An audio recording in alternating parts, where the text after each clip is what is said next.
Hey everyone, welcome back and happy Sunday.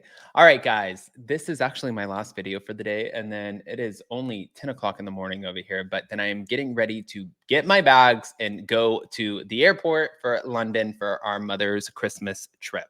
So I cannot wait. I'm going to bring you guys all of the videos and members only and all of the things. I'm going to share everything. But if you guys are in London, of course, don't forget that I posted this. It was a flyer that said, "Attention, all London's Adams family. Join us for a subscriber meetup on Thursday, December 14th, 7 to 9 at All Bar 1." And it said, "Please RSVP to ASST@upandadamlive.com." The only reason, and I've said this multiple times, is because we just need to know how much we need to expand the space.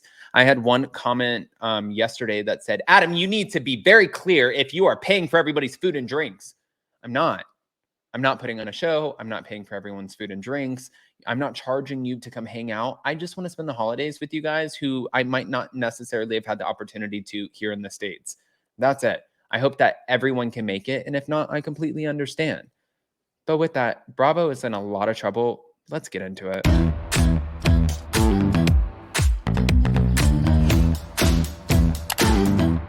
Cause no one can do it like we do it, like we do it, like we do it. Cause no one can do it like we do it, like we do it, like we do it.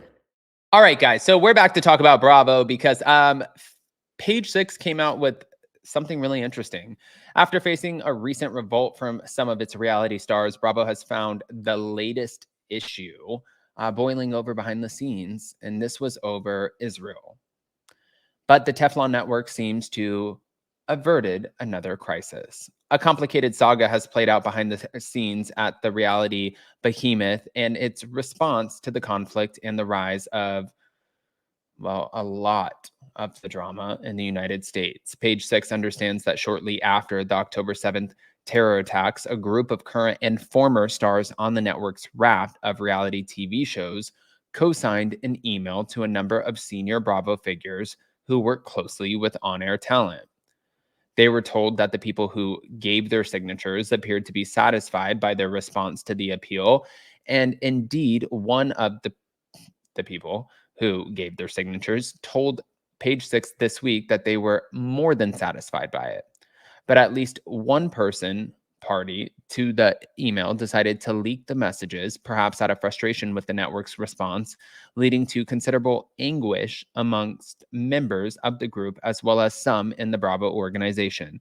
They believed it was a safe place. That's what a source told Page Six.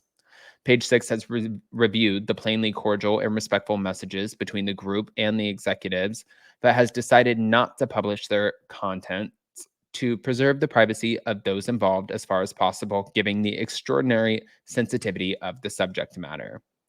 Now, they were also told that the email exchange was part of an ongoing, emotionally charged, and they're also told broadly productive conversation between Bravo and certain network stars that had been going on since very soon after the attacks.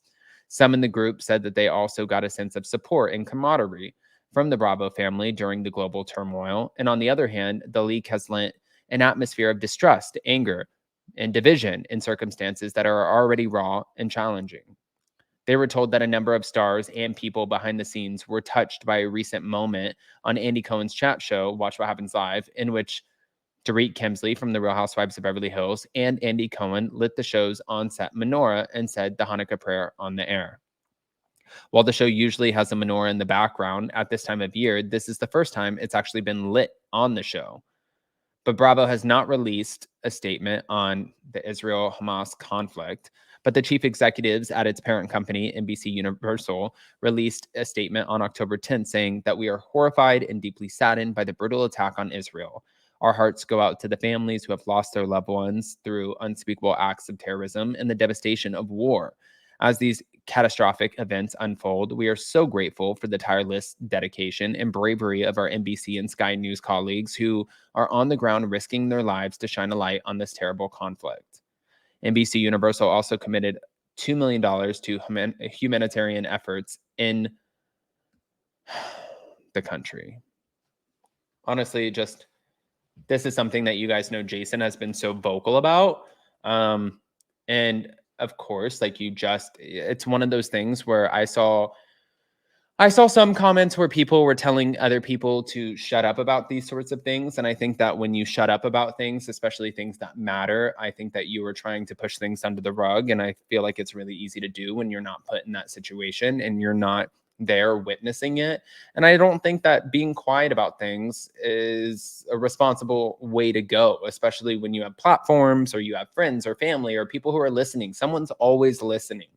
I also am not going to go on here and, like what's so funny is I said the other day, I had a live with Jason and we were talking about Anne-Marie Wiley and asking if she should still be on the show with everything that's going on with her husband.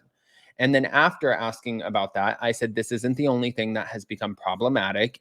Also, what was problematic was the fact that he went on a podcast and he was talking about trans people being in sports. And the reason I say it's problematic is because you are totally on an LGBTQIA plus network talking about these things. And I was shocked, shook it, taken aback.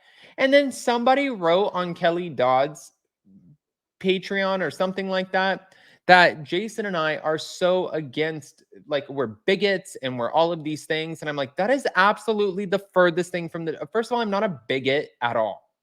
So before you go and label people like that, make sure you know what you're talking about. And second of all, I just think that it's like absolutely disgusting to sit there and take people's words out of context and then try to make them sound like they're some sort of monster. That's why you have to be so careful what you put out there, whether it's on the internet with your friends, whoever. And for the reality TV stars who put stuff out there, I can see that this has caused a lot of drama. And I'm curious if these emails will actually, I know that they were leaked to Page Six, but will they be leaked to everybody else publicly? Also, guys, I wanted to share another thing with you guys because I wanted to hear what your thoughts were about this. It looks like Sutton Strack might be trying to fill the shoes of Lisa Rinna. Thank you to Byway Hello Drama. Here we go. Get the feeling that because Lisa Rinna is not there and she's been a big driving force on this show, that Sutton's trying to fill her shoes, but it's not landing right? I actually think that that's a great question. I'm trying to change the subject and see, but I think Sutton Strack might be trying to fill Lisa Rinna's shoes. And I think that her even saying she's a very smart woman, you're an intelligent woman, you're a businesswoman, you're an educated woman, making dumb comments like what you made to Kyle at the dinner party from Hell Part 2 about her sisters. You already lost 2 sisters. Do you want to lose a third?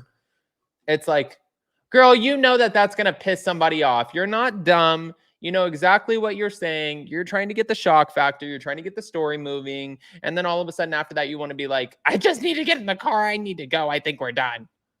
Well, yeah, you've been done. Your ass was done after you lit the joint up at the table. That's when you were done. And I like Sutton. I just think that Sutton is coming off as a little bit of a try hard, but especially for the Real Housewives of Beverly Hills and the video I put up earlier, we have a lot bigger issues going on. And I'm curious how the network is going to handle these issues. But with that, guys, I want to hear what your thoughts are.